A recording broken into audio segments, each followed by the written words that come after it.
জোনে এসে মন খারাপ করবার কিছু নেই, তাহলে সন্ধ্যায় পয়সা পাওয়া যাবে না। যে করে হোক রমজান মাস, রোজা তো সকলেই মুসলিম জাহানে। খেজুরের বড় শখ ছিল।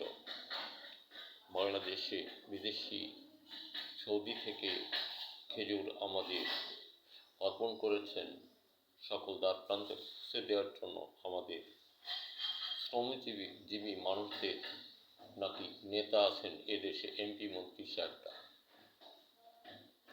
আপনারা খান, এই দেশের গরিবের হক মেরে খাবেন না। তাহলে আপনারাও কামলা দিতে বেরিয়ে যান, জনমজুরের দিকে আগায় যান।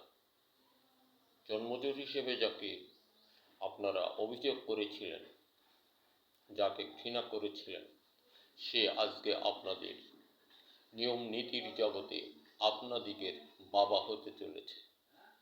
তার নাম হাসনাত আবদুল্লাহ। কথাগুলি কেমন হলো জানি না, তবে সোচ্চার হন, জাতিকে নিয়ে আর খেলবেন না।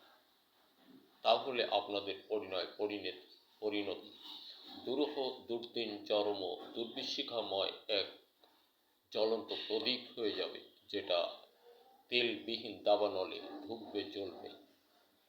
এটা হুঁশিয়ার, শত সাবধানে। দেশ জাতিকে ভালোবাসুন। আপনি আপনার দলকে ভালো না বেশে দলকে ভালোবাসবেন। জ্বলন্ত অবস্থায়, জীবিত অবস্থায় শুলে চড়তে হবে। এরপর বাংলাদেশের মানুষ এখন এত সচেতনতা আনয়ন করেছে এবং এত শক্তি বা ক্ষমতাধর হয়েছে বলে আমি আখ্যা করি।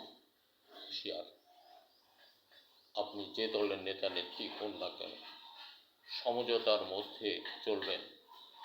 জাতির অর্থ লুণ্ঠন করবেন, চুরি করবেন, ওইখান থেকে নেমে গিয়ে মাঠে শ্রম দেন, তাও চুরি করবেন না।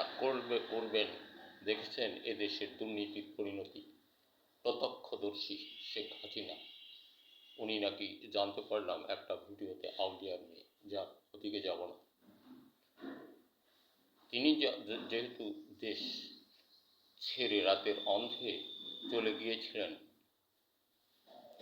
আপনি কেন অন্যায় করলে এদেশে ঠাঁই হবে না?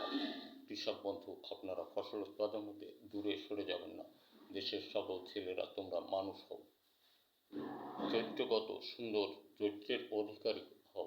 বর্তমান সময় দেখেছ, আর ওই ছোট্ট মানুষ নামটা ডক্টর ইউনূস, এদিকে একজন রয়ে গেছে হাসনাত। তার থেকে রাজনীতি শেখো, তারপরে হাঙ্গামা করো। সূক্ষ্ম রাজনীতির ঘরে কোনো দুর্নীতি বাস করে না। ধন্যবাদ। দেখা হবে আবারও কোনো ভিডিওতে।